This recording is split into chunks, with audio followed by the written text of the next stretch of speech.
Hi, Emily. Can you hear me? Hello. Yeah, I can hear you. How are you? Oh, super. First time. Sometimes the system sets up tricks and slows down and does all sorts of things. Tonight, it seems to be working okay. Brilliant. Right, well, what I'm going to do tonight, I'm going to give you an overview of the first unit. As you know, this is a level 5 unit, which is sort of part of first degree. So Unit 1, Teaching, Learning and Assessment in Education and Training, is a big unit. Okay. I'm going to bring up the unit spec and you can have, we'll go through it together in full. Okay. I said it's speeded up, but it's slowed down. Oh, here it comes. Don't need that picture of the colour, do you? I'll move that over.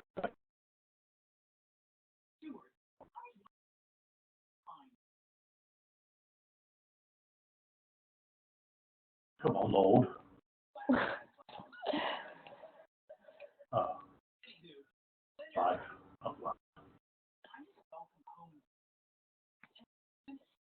Gosh, this is terrible. I know, it is a bit slow.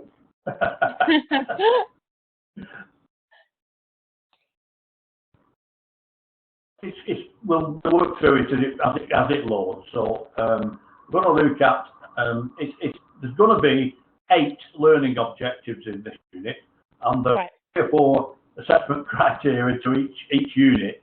So that's 20 odd assessment criteria you're going to be looking at over the first unit. So what we're going to do is take it a couple of learning objectives at a time. We're not going to sort of dash into this. There's quite a lot of work to do.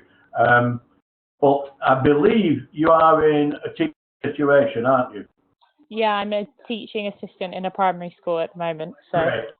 So that means most schools will have a set of policies and procedures. There'll be job descriptions available.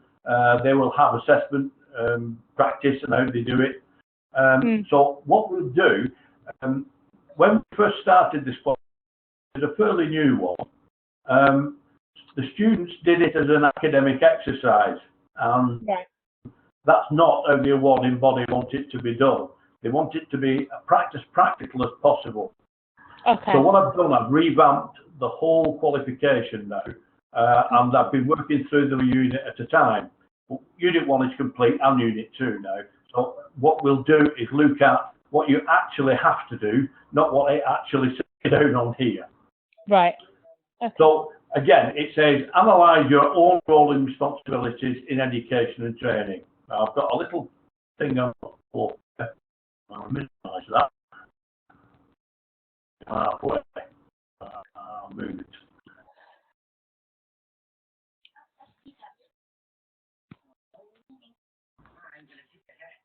This front sheet actually repeats what's been said here, on here, Okay.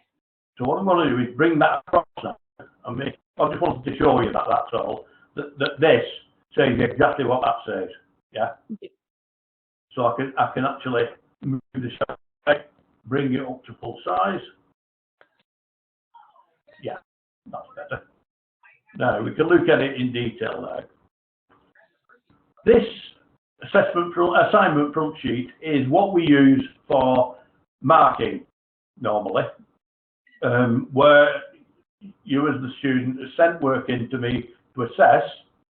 When I do the assessment, I will put whether it's been achieved or not achieved, and I'll put my comments in down here. So you get full feedback at the end as a summary when you've completed. Yeah. So, analyse your own role in responsibilities in education and training. Now that would be an analysis of your own role, could go on quite a long time. But what I suggested is, if you've got a current job description, use that and analyse your responsibilities from your job description, Yeah. The whole point of me doing all this down this side and going through it with you is to try and cut down the amount of work you've got to produce, Yeah, no, that's not good. Oh, hang on, Jill's just arrived. I'll put Jill on as well. I'll have to come in. She said she might not be able to make it. Let's see if he actually comes up.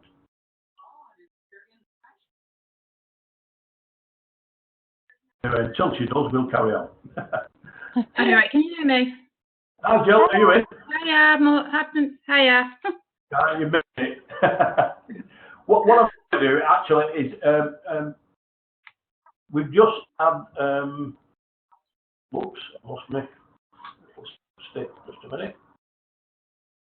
We've just had a new young lady started called Emily, and I'm running through some of the stuff we did last week. So it'll be a reminder for you as well, just an outline for you if you like. So I'm just going to run through that first, and then I'll go through the detail afterwards. Is that okay? Yeah, of course. Yeah. So, using your current job description, analyse your role and responsibilities. Now, the next bit is summarise the key aspects of legislation, regulatory requirements, and forms of practice relating to your own role and responsibilities.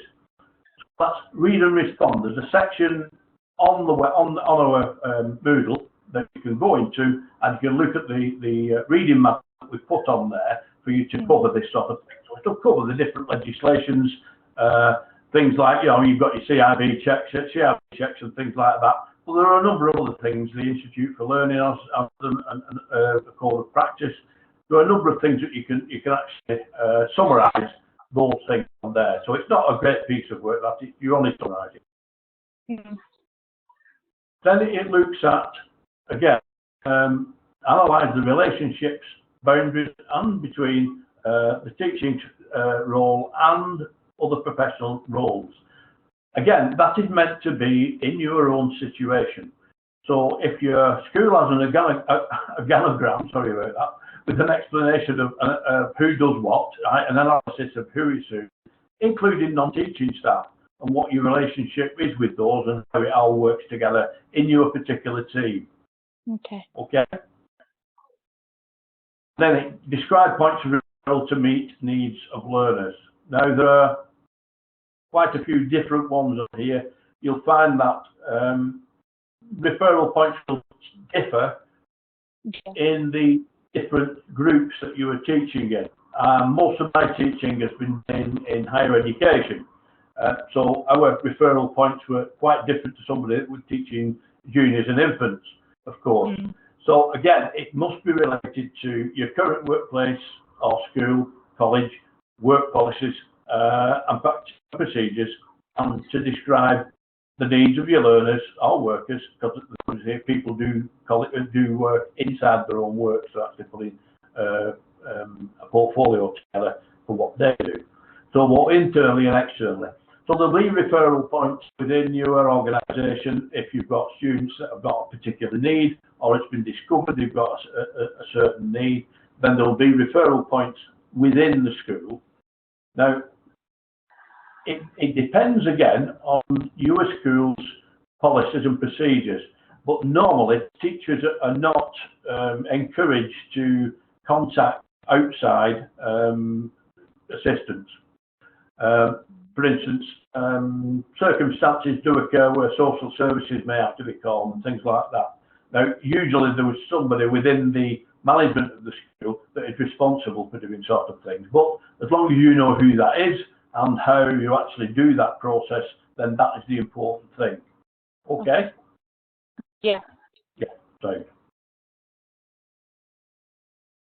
I'll give you an instance on a student who was on day release on an apprenticeship, and he was not getting in college till nearly 12 o'clock. Every day that he was supposed to be there, he was missing most of the morning. Eventually, I had to pull him up and ask him what was the matter. And he said, problem is, my mum works in the morning, and I've known her to look after my little sister until she comes home at 12.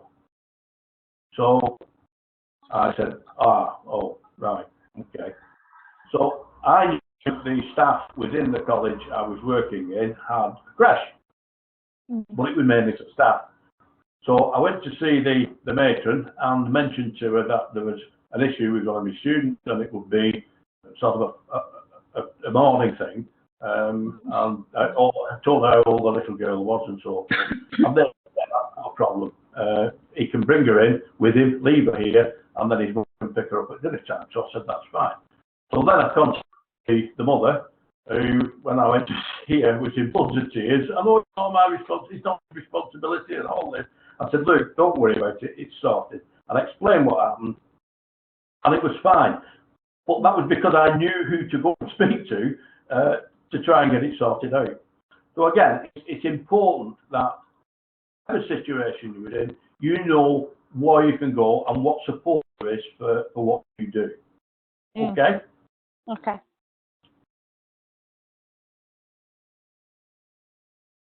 Why not moving over? Yes, we are. So explain why it's important to identify and meet individual needs of learners, analyse the role and use of initial and diagnostic assessment, use methods of initial assessment, record learners' individual learning goals. Okay, now that in a nutshell is, again, read and respond to the material put on, but a lot of it is common sense. Explain why it is important to identify and meet the individual needs of learners. So that is a knowledge element, if you like. The next bit is analyse the role of initial and diagnostic assessment in agreeing individual learning goals. So again, an analysis using copies of initial assessment and diagnostic tests for at least 2 learners are required, with an explanation of the process of admission leading up to teaching. So you will have, or the school will have somewhere, some form of analysis of assessment process for students when they actually learn, to find out where they are and where they're up to. Now, again, you need to use those as exemplar material for 2 learners. Yeah. Okay. Use methods of initial assessment to agree individual learning goals and learners. So, copies of 2 learners' individual learning plans. Ostensibly, one having a learning issue. I'll come back to that in a minute. Okay. Copies of 2 learners' ILPs. Now, in some instances, teachers are not, or may not actually do that themselves. It may be done by another area within the school. As long as you've got copies of 2 that have been done for 2 of your learners, yeah, that's fine. Yeah. You don't have to, you can just show that what it is and explain how it works and how it's been set up. That's sufficient. Okay. But again, they need to be that you or someone in your school has produced, which need to be actual, filled in and submitted as appendices or put in with the section you're working in when you're doing your write-up. Yeah. Yeah. The learning issue can be invented to show adaptation later in the unit. So if you decide that one of your students has a hearing problem, yeah, or a learning difficulty, you can decide, if you've not got one that has, decide on one, yeah. For the purposes of your qualification, there is no data protection here because there's no names that to go on. When you produce any documents that you are copying, take them out so that they're obviously real documents, but the names have been removed. So basically, you're not fulfilling anything. So you can say, well, learner B, you can call them learner A B. Learner B has an hearing impairment, and then later on, as we move towards the next bit, which is design a scheme of work in accordance with the internal and external requirements. So again, copies of 1 unit at least, or a module for a scheme of work for it, and an explanation of how you have gathered internal and external requirements. That will be from the information you've done here. Yeah.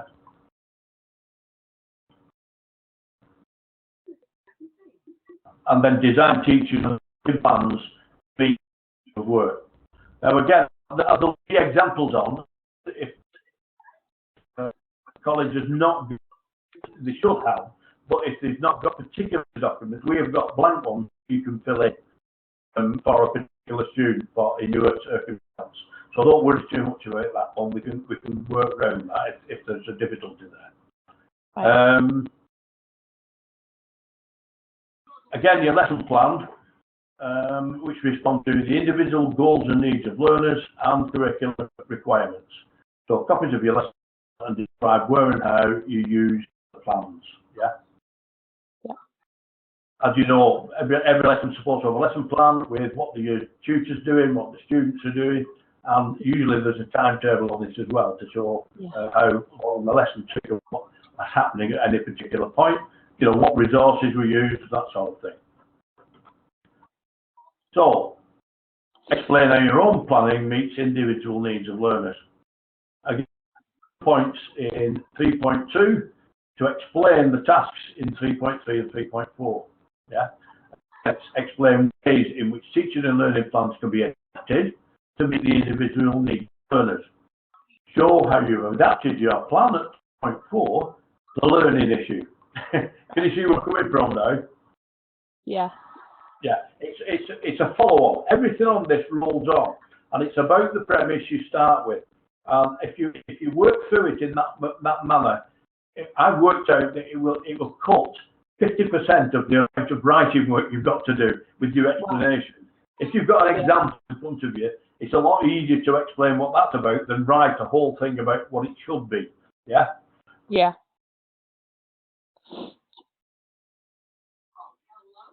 And as I said, the awarding body is NCFE, and they like to have the courses as hands-on as possible. So wherever you can show evidence of what you're doing in your particular circumstance, then that's the important bit. There are little bits that are academic and need an academic response. Like the next one, 4.1. Explain why it is important to promote appropriate behaviour and respect for others. Read and respond, I put in there. There is some material about 4.1 and 4.2 already on Moodle for you to look at. Again, I'm not going to try to bring it up tonight because the thing's jumping about all over the place. And again, I'm not going to insult your intelligence anyway. You can read for yourself. Because all the way through this, and I want you to remember this because it's important, I am on the end of my phone for a text, or I'm on the end of the computer for an email at any time. If you're working on something, even if it's late in the evening, and you need stuff, or you need a bit of information that you can't find, by all means text me or mail me. I'm usually in on the computer from 9 o'clock in the evening anyway, till about midnight normally.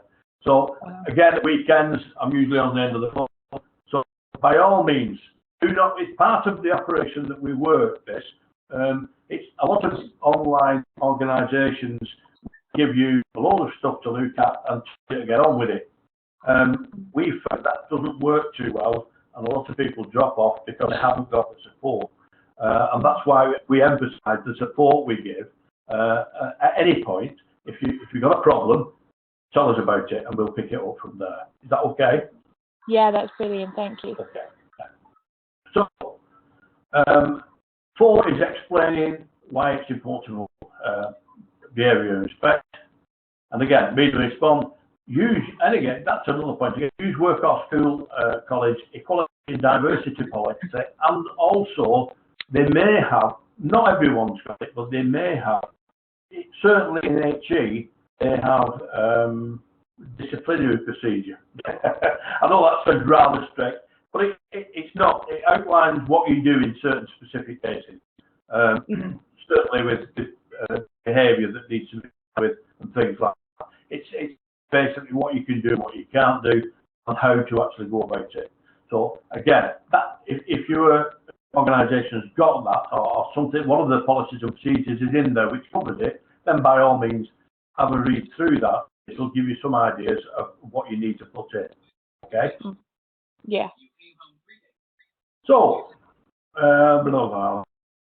establish and sustain inclusive environment. Again, I've got plenty of material on the inclusion and diversity, equality, diversity, and inclusion, I should say, in there for you to read through. So it's free to respond. Use college health and safety policy. Now they will have one of those. Every organisation that has people of this sort, either working for them or coming in and out of the building if it's public, needs to have a health and safety policy and explain how it is implemented.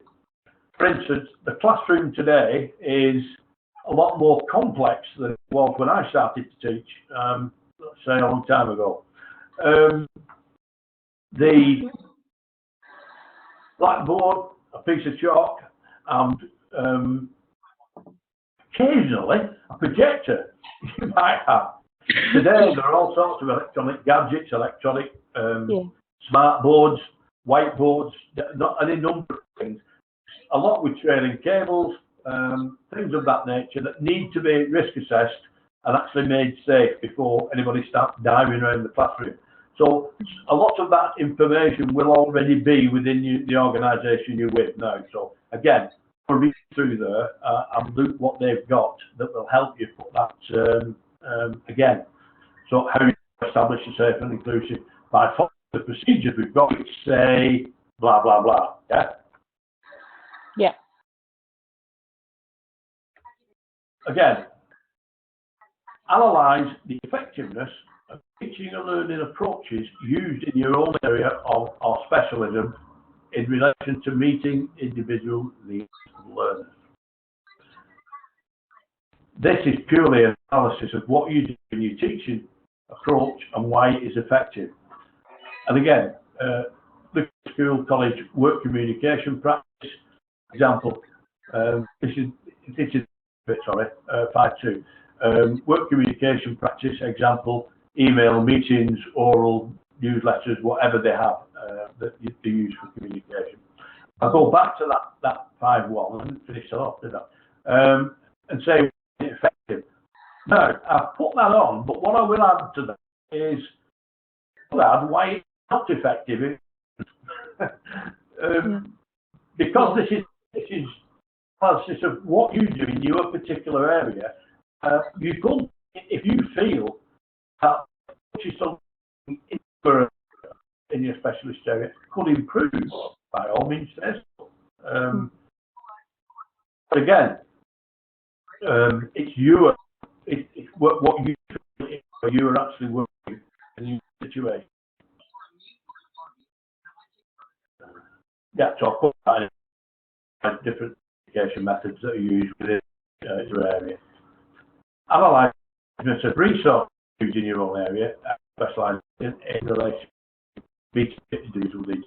Again, answer the of teaching with the resources you have. It may be that the resources you have are inadequate. It may be that the resources you have are absolutely brilliant. With just about every technical hands on. Schools have actually seen that. 5.4 is then use inclusive teaching and learning approaches and resources, including technologies, to meet individual needs of learners.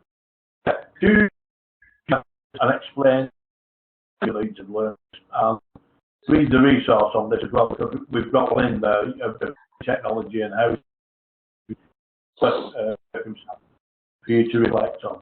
Yeah. 5.5, demonstrate ways to equality and diversity in your own teaching, teaching and learning resources, including technology, to meet the individual needs of learners. And again, if there's a special concept, you can include that in this bit. If you put some detail in the earlier bit, further up, you can cross-refer what you've written to here. Yeah. Yeah.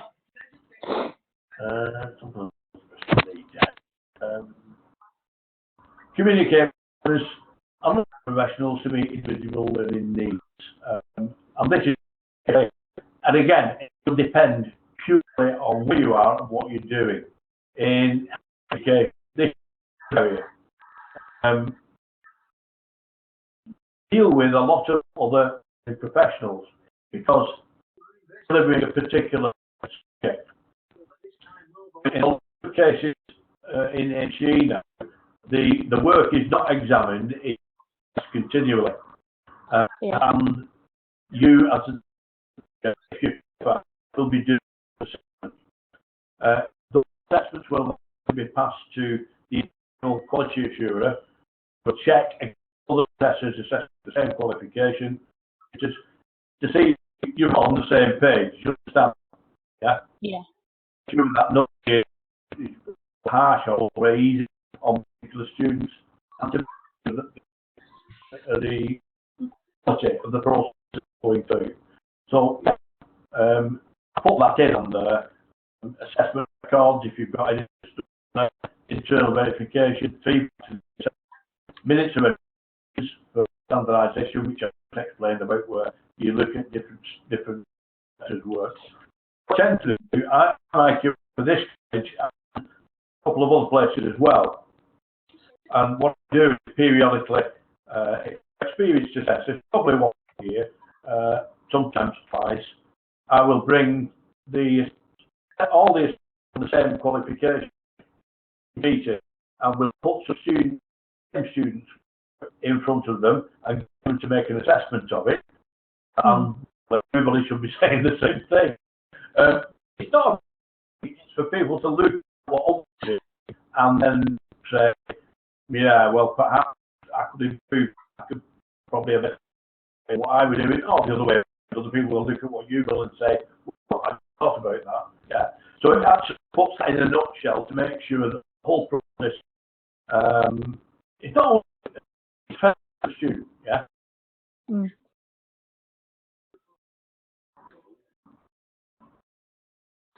The same thing will apply if you've got an exam-based organisation that somebody moderates, yeah, on the work that's been marked, yeah. 6.1, explain the purposes and types of assessment used in education and training. So basically, we finished further up earlier, yeah. Formative and summative. You've got questioning, tests, skill feedback sheets, all sorts of things that you can use in assessment of your students. One of the changes that's been over the last year or two is that quite often, certainly in academic work, where it was assessed, there was a formative assessment part into the programme and then nothing until the summative one when it was finished. And that has been found certainly over the last 10 years to not be a total success. And maybe a couple of other guys from an awarding body in London got together to say that formative assessment should be ongoing. And this is basically how we work now, in that you will send me some work in when you've made a start, I will have a look at it, send you back. That gives you the right lines that you're on. You will either pick up from what's been assessed and what's been fed back to you, and then for the next bit, obviously, that's going to improve. And we work through that until the summative assessment, when everything should be in place. Yeah, and there should be no problems at summative point. Okay. So that's a whole range of things you can get for 6.1. 6.2 is analyse the effectiveness of assessment methods in relation to meeting the individual needs of learners. Again, what assessment methods do you use and why? Talk about the different methods and then choose one to analyse. Yeah. Yep. So you don't need to go through a whole range. If you look at one method that you do an analysis on it and say why it works or what the disadvantages would be of it against the advantages, that sort of thing. Okay. Again, used methods and types of assessment, including peer and self-assessment, involve the learners in assessment, meet the individual needs of learners. Again, you've got to do that at every stage. Enable learners to produce assessment evidence that is valid, reliable, sufficient, authentic, and current. Meet internal and external assessment requirements. On that point, I'll just a bit of an aside. I did my PGCE 4 times. Oh, wow. Because, yeah, I never completed it until the last one. The reason being, I was working for private companies who were paying for it and decided to move where this paying for it. So, what I did was I tried to use some evidence that I'd from the first attempt in the 4th attempt, and they rejected it because it wasn't current. It was over 3 years old. So basically said, forget it, you can't use it. Yeah. So what I did was I rewrote it and issued it as current. I've just done it. And bit of a slow slog. The reason for this is it's not that long since I did it, because in another life, before I became a teacher, I was a mechanical engineer, worked pretty well all over the world on power station repairs, and only went into teaching when I was well into my 40s. So a lot of that I've had to do about teaching and learning how to actually deliver training as well as teaching in apprenticeships and that sort of thing. It's only later that I went into covering academic work, and I was asked to actually complete my PGCE, so that was a lot of fun. Anyway, it got done. But again, that's it. Literacy is very important. One of the things that most further education establishments have is a form which students must sign to say that it's valid and it is their work. And again, the assessor decides whether it's reliable, sufficient, authentic, and current.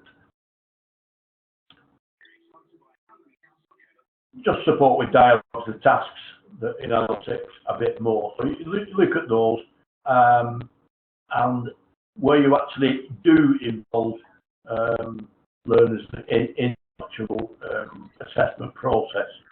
One of the things I did with a group of 9 to 11-year-olds was let them assess each other's work.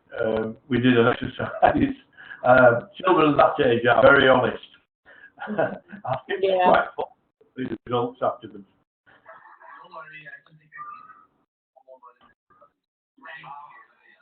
Again, using question and feedback to contribute to the assessment process.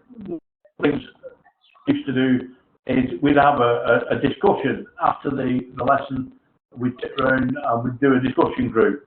And from the questions asked, or the questions I asked and the responses, you pick out who's not asking questions or who's not getting involved, and then you can check on whether they've understood. So again, although it's not a written down process of that, it's actually another way of assessing whether your students are picking up what's actually being delivered. Yeah. And again, record the outcomes of assessments to meet internal and external requirements. Again, if you've got assessment forms or exam reports or whatever you've used within your organisation, then use copies of those, again, for your 2 learners if you can, and explain how you've recorded those and how they work.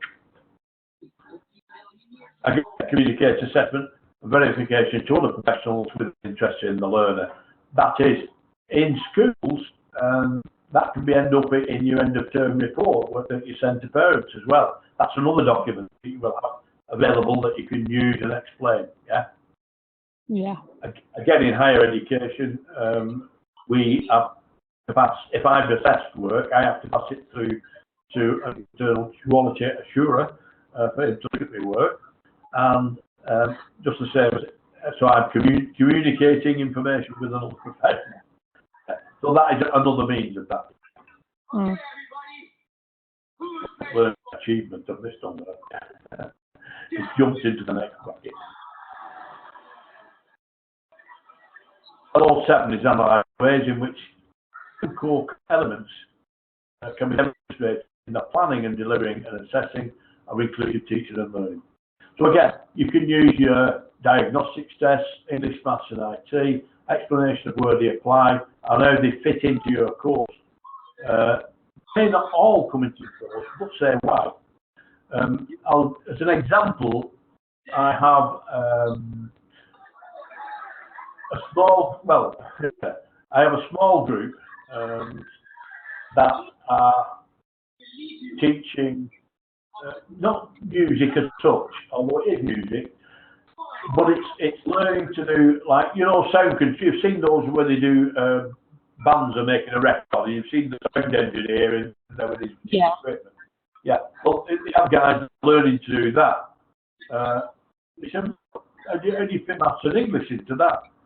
So I said, back his head, how do you fit Maths, English and IT into that?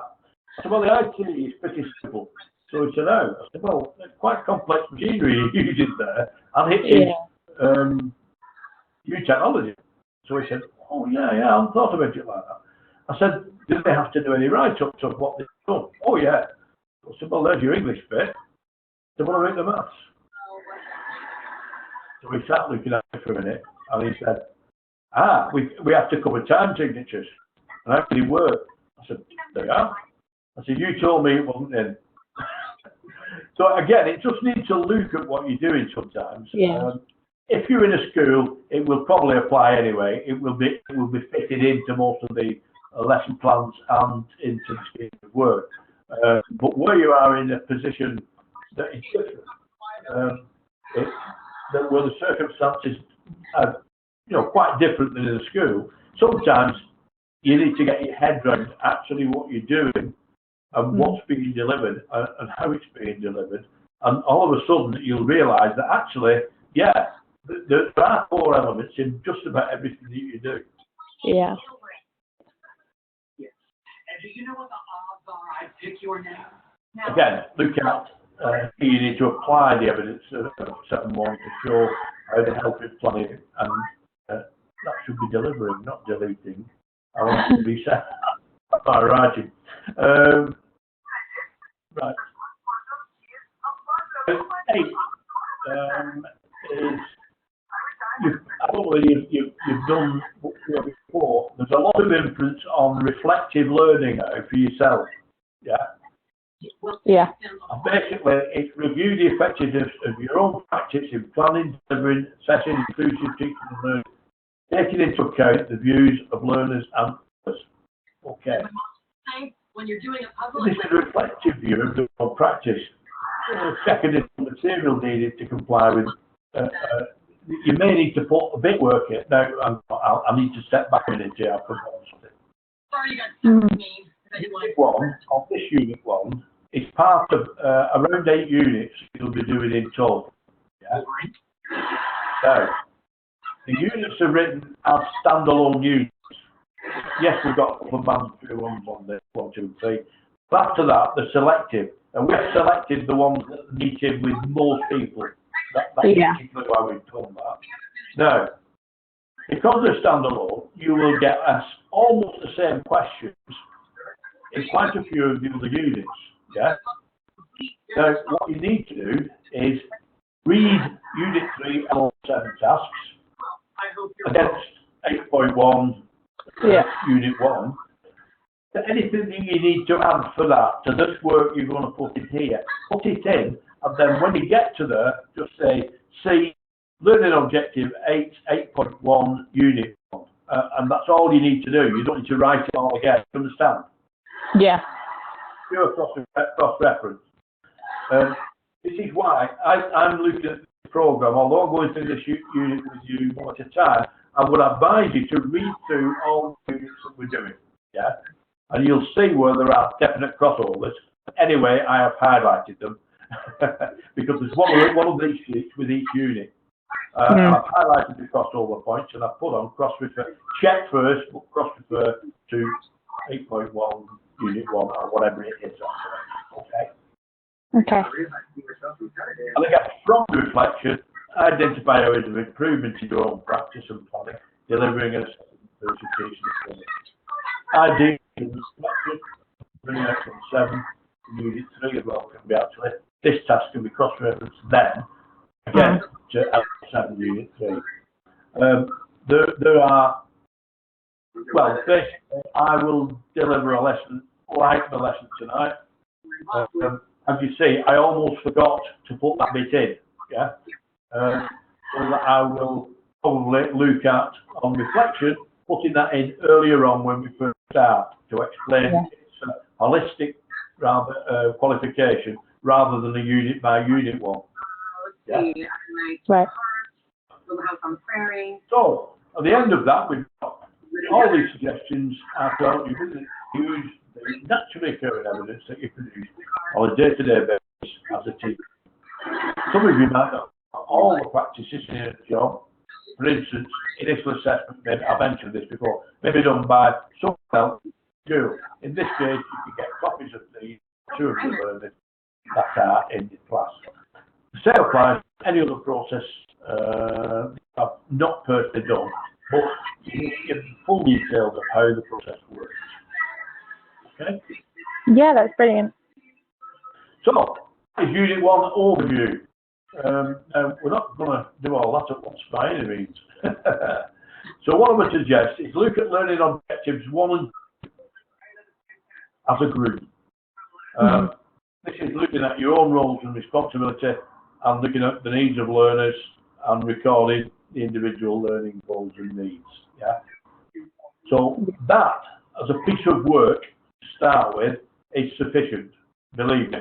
There's quite a bit of work in there, but a lot of it means digging out records and documents that you can then refer to and pulling copies of those. Once you've got copies, they can be scanned in and be electronic copies. And as I've said, remove the names and just put learner A and B. Yeah. Then, it doesn't refer to anybody in particular, and you can of course pick up any issues that they may have, to put it in a nice way. Yeah. I think that's all for tonight. I don't want to go on too far. Have you got any questions, anybody?